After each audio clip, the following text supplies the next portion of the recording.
অন্তর্বর্তী সরকারের ভূমি এবং বেসরকারি বিমান মন্ত্রণালয়ের উপদেষ্টা এএফ হাসান আরিফ আর নেই। শুক্রবার বিকেল ৩টা ১০ রাজধানীর একটি হাসপাতালে শেষ নিঃশ্বাস ত্যাগ করেন তিনি। মৃত্যুকালে তার বয়স হয়েছিল ৮৩ বছর। তার মৃতদেহ দেখতে হাসপাতালে যান প্রধান উপদেষ্টা, বিএনপি, জামাত সহ বিভিন্ন দলের নেতারা। হাসান আরিফের প্রথম নামাজে জানাজা হবে বাদ এশা ধানমন্ডিতে।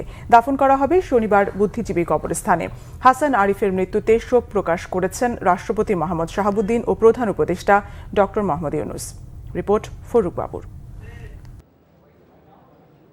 গত ৮ আগস্ট গঠিত অন্তর্বর্তী সরকারের স্থানীয় সরকার, পল্লী উন্নয়ন, সমবায় এবং ভূমি মন্ত্রণালয়ের উপদেষ্টার দায়িত্ব পান এএফ হাসান আরিফ। পরে দেয়া হয় ভূমি এবং বেসরকারি বিমান পরিবহন ও পর্যটন মন্ত্রণালয়ের দায়িত্ব। হাসান আরিফ সুপ্রিম কোর্টের জ্যেষ্ঠ আইনজীবী। উপদেষ্টা হিসেবে দায়িত্ব পাওয়ার পরে বিভিন্ন ইস্যুতে গঠনমূলক সমাধানের বার্তা দিয়েছেন। সেই সাথে ভারতের আগ্রাসনের বিরুদ্ধেও গর্জে ওঠে তার কণ্ঠ। হাসান আরিফের মৃতদেহ দেখতে হাসপাতালে ছুটে যান প্রধান উপদেষ্টা ডক্টর মোহাম্মদ ইউনূস। পরিবারের প্রতি সমবেদনা জানান তিনি।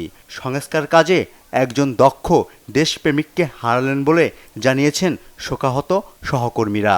উপদেষ্টা পরিষদের সদস্য হিসাবে আমাদের সবচেয়ে অ্যাক্টিভ, সবচেয়ে উদ্যোগী উপদেষ্টাদের একজন ছিলেন। আইন অঙ্গনে এমন সজ্জন, বিদ্বান, ভদ্র, প্রাজ্ঞ একজন আইনজীবী খুঁজে পাওয়া আসলেই দুষ্কর। একটা হাসান আরিফ স্যারের মৃত্যু মানে হচ্ছে আইনজীবী হিসেবে একজন প্রতিষ্ঠান চলে যাওয়া। উনি প্রত্যেকটা ডিবেটে খুবই পার্টিসিপেট করতেন, প্রত্যেক বিষয়ে ওনার সুচিন্তিত মতামত উনি দিতেন। উনি was a rock in the cabinet, আমি বলবো। দলমতের ঊর্ধ্বে থাকা হাসান আরিফের মৃত্যুর খবরের পরপরই সেখানে ছুটে যান বিএনপি সহ বিভিন্ন দলের নেতারা। তিনি একজন বিশিষ্ট গণতন্ত্রে বিশ্বাসী মানুষ ছিলেন এবং এখন যে ট্রানজিশনের যে পিরিয়ডটা, এই গণতন্ত্র উত্তরণের যে পথ, যে কাজ শুরু হয়েছে, এই সময়ে তার খুব বেশি প্রয়োজন ছিল বলে আমরা মনে করি। হৃদরোগে ভুগছিলেন হাসান আরিফ। তার দীর্ঘদিনের কর্মস্থল হাইকোর্টে শনিবার সকাল 11টায় হবে দ্বিতীয় জানাজা।